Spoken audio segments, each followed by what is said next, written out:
سرحدوں کی سالمیت پر کوئی سمجھوتا نہیں کیا جائے گا، ہماری سب سے بڑی قوت قومی اتحاد ہے، وفاقی اور صوبائی حکومتوں سے تعاون جاری رکھا جائے گا۔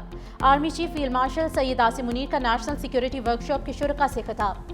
Army chief field marshal Syed Asim Munir نے کہا کہ مارکہ حق کے دوران مسلح افواج کی پیشہ ورانہ کارکردگی سے عالمی سطح پر پاکستان کا وقار بلند ہوا۔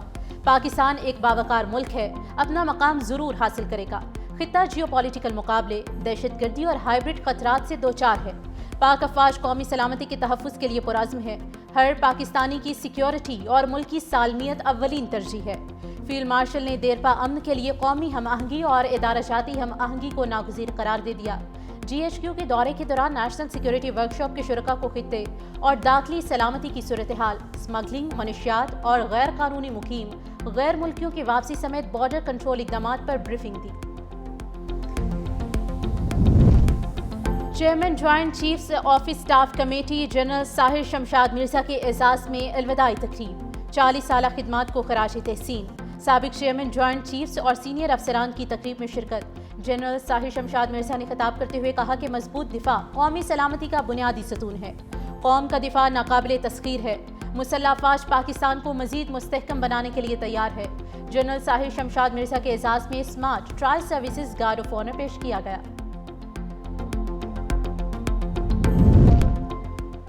فیلڈ مارشل سید عاصم منیر سے ایرانی سپریم نیشنل کونسل کے سیکرٹری علی لارشانی کی ملاقات، دو طرفہ تعاون، علاقائی سیکیورٹی اور دیگر امور پر تبادلہ خیال۔ آئی ایس پی آر کے مطابق فیلڈ مارشل نے خطے میں امن و استحکام کے لیے پاکستان کے عزم کا اعادہ کیا۔ پاک ایران تعلقات کو مزید مضبوط بنانے سے متعلق امور پر بھی گفتگو کی گئی۔ عمران خان صرف اکیلا مجرم نہیں تھا، اس کو لانے والے بھی اس سے بڑے مجرم تھے جو اس کو لے کے آئے، ان سے بھی پورا ان کا حساب لینا چاہیے۔ ان کا بیانیہ کیا تھا؟ چور ڈاکو کہتے تھے، خود چوری ڈاکے میں سب سے آگے، لڑائی جھگڑا، فتنہ فساد، الزام تراشی، گرہبانوں کو پکڑتے تھے، جلا دو، مار دو، پکڑ لو۔ کیا اس طرح کے بیانیے میں قومیں ترقی کرتی ہیں؟ پتہ نہیں، شاید کرکٹ کھیلنے آئے تھے، وہی کھیلتے رہے یہاں پہ 5 سال۔ افسوس ہے اس بات کا۔ بانی پی ٹی آئی اکیلے نہیں، لانے والے بھی مجرم ہیں۔ بانی پی ٹی آئی کو لانے والوں کا احتساب کیا جائے۔ دوسروں کو چور کہنے والے خود چور ڈاکو نکلے۔ نون لیگ کے جانے کے بعد بہت تباہی ہوئی، ملک کا ستیہ ناش کر دیا گیا۔ 2017 میں ملک ترقی کر رہا تھا، مہنگائی 3% پر تھی۔ 2018 سے 22 تک جو ہوا اس کی ذمہ داری ان پر ہے۔ غیروں کے ہاتھ میں فیصلے ہم نے نہیں، انہوں نے دیے۔ انہوں نے ملک میں امن کا دیوالیہ نکال دیا۔ ان کے دور میں میرٹ دیکھنے کو نہیں ملتا تھا۔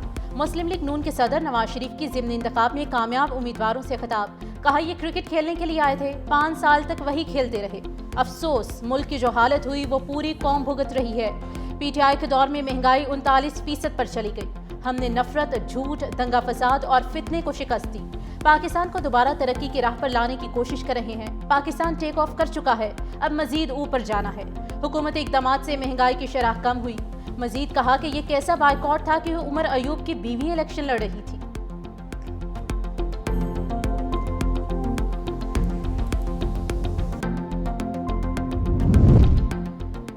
مشرف سے فیض تک سب نے کہا کہ نواز شریف کی سیاست ختم ہو گئی ہے۔ بانی نے بھی یہی الفاظ دہرائے تھے۔ نواز شریف کی سیاست ختم کرنے والے آج خود ختم ہو گئے۔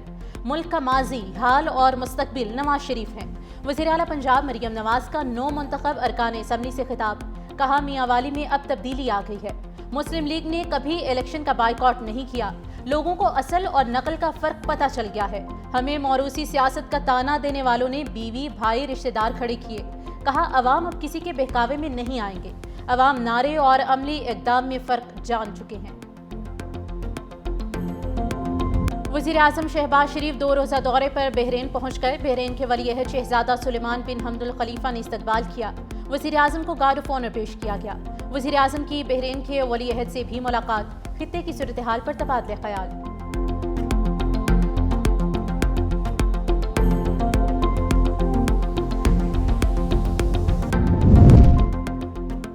24 سے 26 نومبر 2024 کے احتجاج میں پی ٹی آئی کے شرپسندوں کے ظلم کی شرمناک داستان۔ پولیس افسران اور اہلکاروں نے تمام حقائق بیان کر دیے۔ کہتے ہیں کہ احتجاج کے لیے افغانیوں کو پیسے دے کر لایا گیا۔ احتجاج میں پی ٹی آئی کے شرپسندوں کے پاس ہر طرح کا اسلحہ تھا۔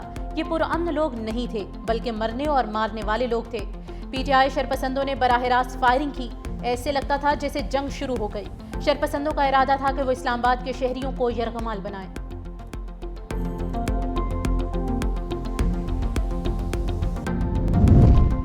علی مخان سمیت 11 ملزمان کے خلاف 26 نومبر احتجاج کیس کی سماعت۔ علی مخان کو تحویل میں لینے کے کچھ دیر بعد جانے کی اجازت مل گئی۔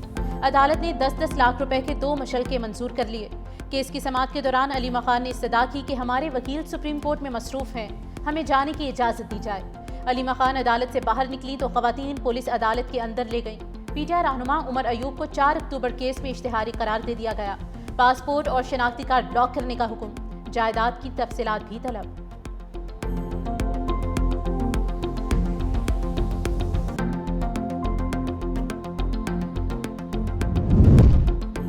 کراچی میں کارونجھر پہاڑ کی کٹائی کے خلاف وکلاء کا احتجاج۔ سندھ حکومت کے ساتھ مذاکرات کامیاب، وکلاء نے احتجاج 15 روز کے لیے مؤخر کر دیا۔ وکلاء نے اپنا چارٹر آف ڈیمانڈ صوبائی وزیر ناصر حسین شاہ کو پیش کیا۔ ناصر حسین شاہ نے کہا کہ کیرتھر میں اگر کوئی مائننگ ہو رہی ہے تو غیر قانونی ہے۔ کارونجھر جھیل کے مسئلے پر صوبائی حکومت وکلاء کے ساتھ ہے، تمام معاملات پر بیٹھ کر بات کریں گے۔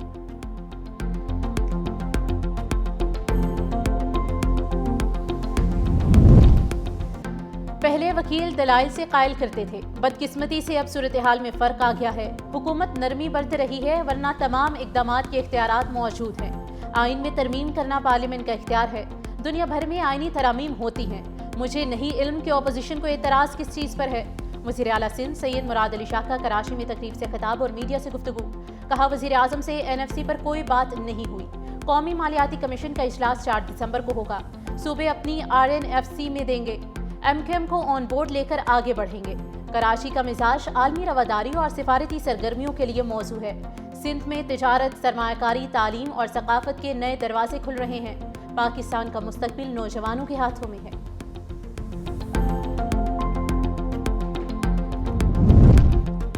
وفاقی وزیر داخلہ محسن نقوی کی ریاض میں سعودی وزیر کھیل شہزادہ عبدالعزیز بن ترکی الفیصل سے ملاقات۔ سعودی عرب میں کرکٹ کے فروغ، کھیلوں میں تعاون اور نوجوانوں کے لیے نئے مواقع پیدا کرنے پر اتفاق۔ محسن نقوی کے VN 2030 کے تحت سعودی عرب کی اسپورٹس کامیابیوں اور بڑے عالمی ایونٹس کی میزبانی پر مبارکباد۔ دونوں ممالک کا کرکٹ انفراسٹرکچر، مشترکہ ٹریننگ پروگرام اور جونیئر لیول ٹورنامنٹس پر عملی تعاون بڑھانے کا عزم۔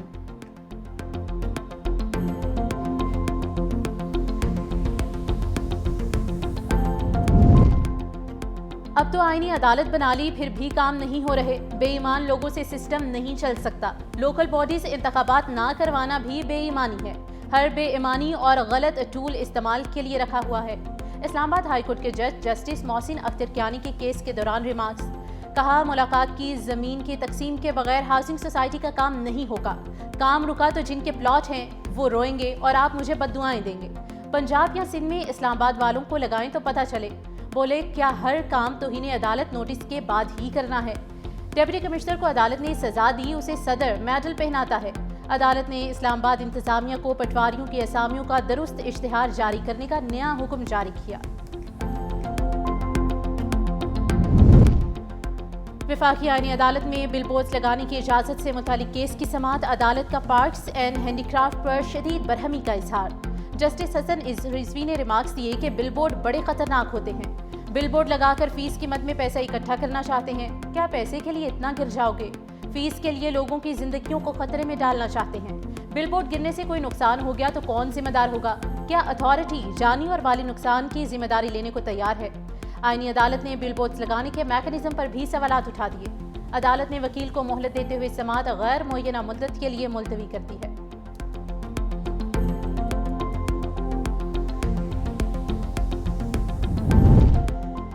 گلگت بلتستان کے نگران وزیر اعلیٰ جسٹس یار محمد نے اپنے عہدے کا حلف اٹھا لیا۔ گورنر سید مہدی شاہ نے حلف لیا۔ تقریب حلف برداری میں وفاقی وزیر امور کشمیر اور گلگت بلتستان انجینئر امیر مقام کی خصوصی شرکت۔ اہم سیاسی شخصیات، اعلیٰ عدلیہ کے ججز، مقامی انتظامیہ کے افسران بھی موجود تھے۔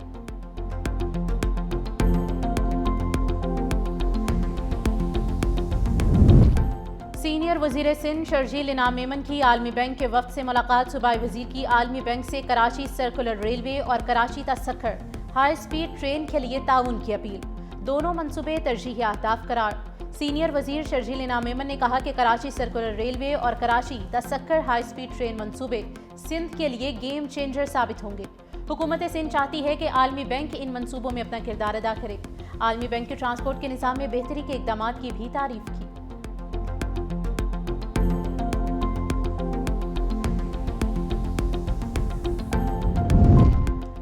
پنجاب میں پہلی بار صحت کے شعبے میں تاخیری کلچر ختم۔ دل کے مریضوں کے علاج میں ایک لمحے کی تاخیر بھی قابل قبول نہیں ہوگی۔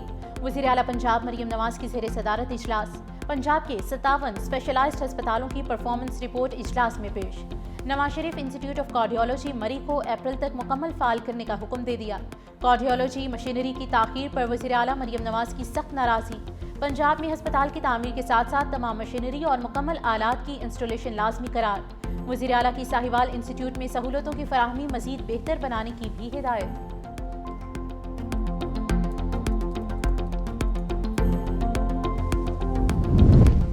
دبئی ایئر شو میں بھارتی لڑاکا طیارے کی تباہی۔ آرمینیا نے تیجس طیارے کی خریداری معطل کر دی۔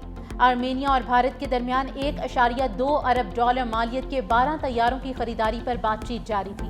دبئی ایئر شو میں تیجس طیارہ حادثے کے بعد آرمینیا نے طیارے نہ خریدنے کا فیصلہ کیا۔ آرمینیا کی جانب سے خریداری منسوخ کرنے پر اسرائیل ایروسپیس انڈسٹریز کو بھی لاکھوں ڈالرز کا نقصان ہوگا۔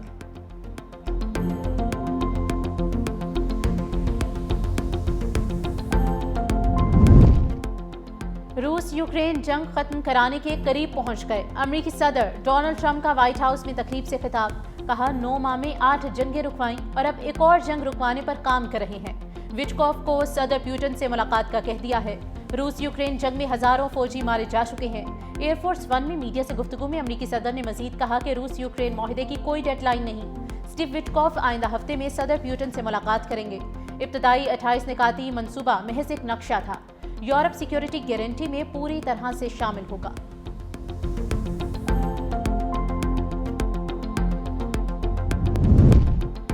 ابوظہبی میں امریکہ اور روس کے درمیان امن مذاکرات۔ یوکرینی صدر بھی رضامند۔ صدر زیلنسکی کا کہنا ہے کہ امریکہ کی جانب سے پیش کیے گئے جنگ بندی فریم ورک کو آگے بڑھانے کے لیے تیار ہیں۔ اس منصوبے کے متنازع نکات کو صدر ٹرمپ کے ساتھ براہ راست بات چیت میں طے کریں گے۔ روس یوکرین امن مذاکرات ہمارے یورپی اتحادیوں کی شمولیت کے ساتھ ہونے چاہئیں۔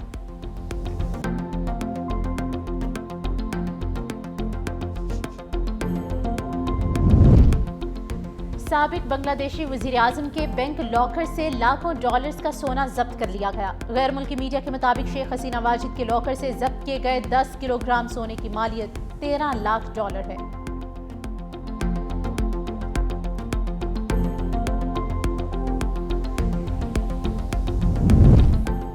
اسرائیل نے مغربی کنارے سے ہزاروں فلسطینیوں کو بے دخل کر کے کیمپوں کی طرف دھکیل دیا۔ ہیومن رائٹس واچ نے انکشاف کیا ہے کہ اسرائیل 32,000 فلسطینیوں کو جنبین، نور شمس اور تلکرم کے پناہ گزین کیمپس میں منتقل کر رہا ہے۔ دوسری جانب غزہ میں بارش سے فلسطینیوں کی مشکلات میں اضافہ۔ پانی خیموں اور ہسپتالوں میں داخل۔ بڑھتی سردی اور بارش کی وجہ سے فلسطینی گیلے خیموں میں رہنے پر مجبور۔